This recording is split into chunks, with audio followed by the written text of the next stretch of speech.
Assalamualaikum warahmatullahi wabarakatuh. Izin perkenalkan diri, nama saya Dina Karisma Dewi Kairani, NIM 2210917500088. Saat ini saya akan menjelaskan tentang sistem atau pengembangan yang saya lakukan di tempat magang saya, yaitu di Pia Lenong, Jakarta, dengan judul Pengembangan Sistem Informasi Pembelian dan Dokumentasi Bukti Transaksi menggunakan metode RAD, Rapid Application Development. Nah, yang pertama itu ada ringkasan masalah utama. Yang pertama ada data tidak lengkap, bukti terpisah, lalu monitoring stok, di mana data tidak lengkap ini ketika accounting atau finance melakukan pencatatan di sistem internal perusahaan, kurangnya fitur untuk mengupload nota, di mana nota adalah suatu hal yang sangat perlu diperhatikan di finance karena harus mendetail.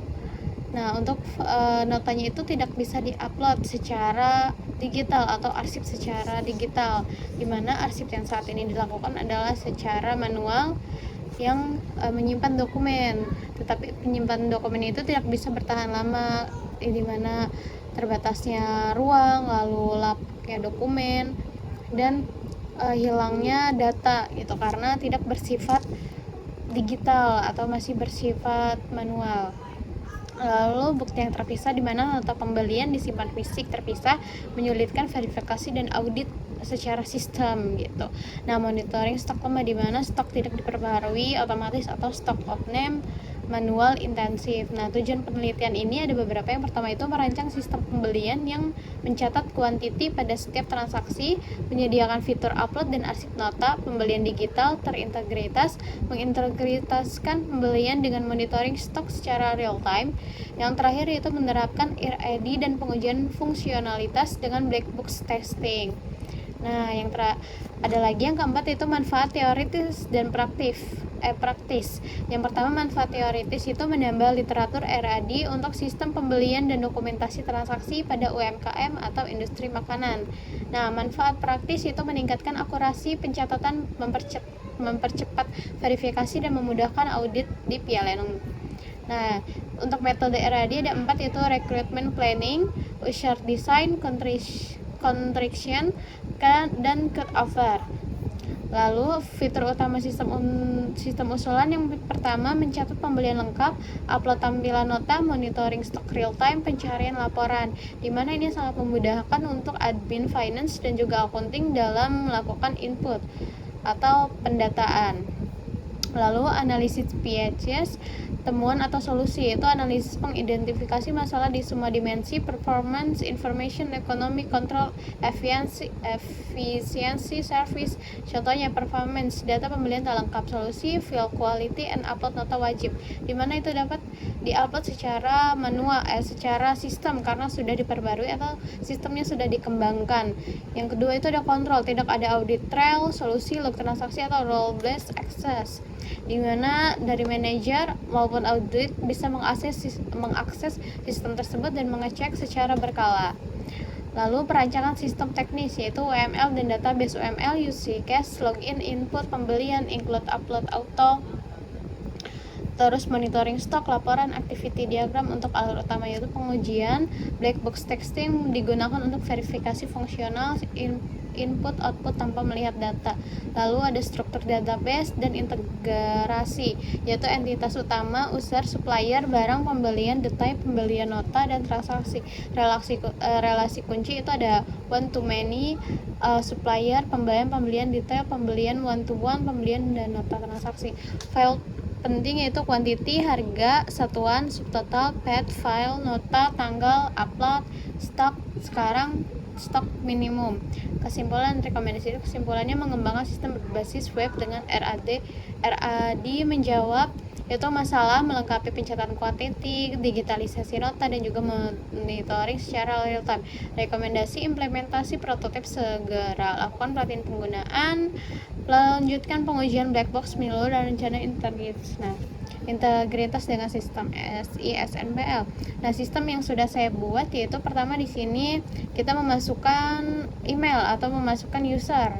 Nah, user ini contohnya ada admin, email, dan .com. Di sini passwordnya sudah saya masukkan, tinggal klik masuk ke sistem. Ini juga bisa, belum punya akun bisa daftar dulu. Nah, setelah sistem sudah masuk, di sini sudah ada dashboardnya. Yang pertama itu ada total pembelian yang sudah dikonfirmasi. Nah, ada beberapa transaksi. Di sini ada 4 transaksi dan juga ada 2 barang yang sangat perlu diperhatikan untuk stoknya. Nah, sini ada catatan pembelian. Ini dimana kita akan nanti fitur-fiturnya itu ada catatan pembelian, daftar dan nota transaksi, monitoring stok gudang, laporan pembelian, dan cetak. Nah, di sini misal ada pembelian telur ayam negeri, kertas kemasan box pia, quantity atau stok saat ini stok minimum dan statusnya ini kritis karena stok minimumnya di 25 kilo. Nah, lalu ini transaksi pembelian, misal kita mau mencari transaksi di tanggal 15 Jun, kita cari semua status tanggal 15, semua supplier, semua status.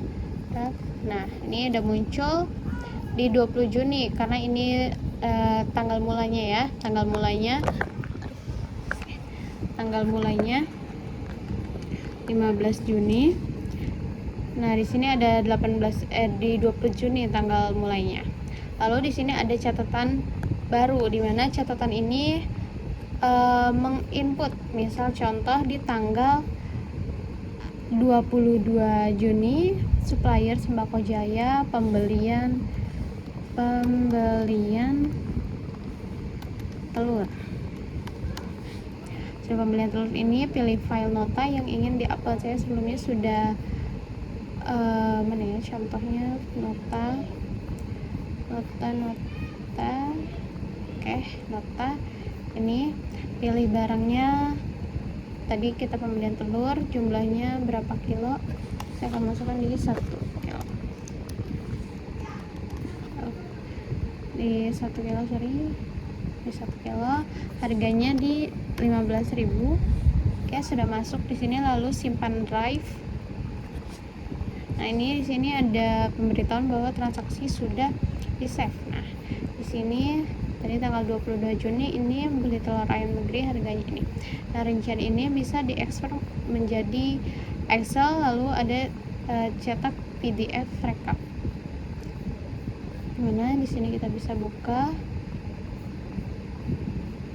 Oke, ini contohnya rekap dari pembelian secara PDF, lalu ini yang secara Excelnya. Nah, ini yang secara Excelnya. Oke. Tapi karena sudah memakai sistem internal, itu biasanya jarang sekali untuk mencetak secara Excel. Biasanya secara PDF yang direkap. Di sini untuk menambahkan catatan baru atau pembelian baru. Lalu di sini ada rincian dibuka. Ini konfirmasi transaksi stok pembelian pembuatan drive-nya. Lalu oke. Stok sudah diperbarui, confirm, atau data sudah dikonfirmasi. Nah, ini update stok dikonfirmasi sama audit atau staff purchasing. Ini verification udah. Di sini bisa cetak notanya bisa diunduh, di sini juga bisa diunduh. Nah, ini ada tanda tangan di mana ini staff purchasing-nya dan juga manajer finance-nya sudah menyetujui. Kembali lagi, ini statusnya akan berubah di mana itu sudah terverifikasi atau stok itu sudah masuk dan sudah bisa digunakan karena sudah terkonfirmasi. Lalu ada stok barang. Stok barang di sini apakah aman, gula pasir tinggal berapa kilo, dan ini bisa mengecek seberapa banyak stok yang ada. Lalu ini laporan keuangan bulanan Januari, karena ini cuma sembako, Excel maupun PDF, bisa di download. Lalu di sini statusnya ada aman, kritis aman di sini karena stok minimumnya ini misal contoh di tepung itu 20 kilo, ternyata stoknya di 121 kilo, dan di telur ayam itu minimal stoknya 25 kilo dan stok sekarang itu di 16 kilo. Lalu di sini ada tambahkan barang, misal tambahkan barangnya gula berapa kilogram, bahan baku operasional, stok awal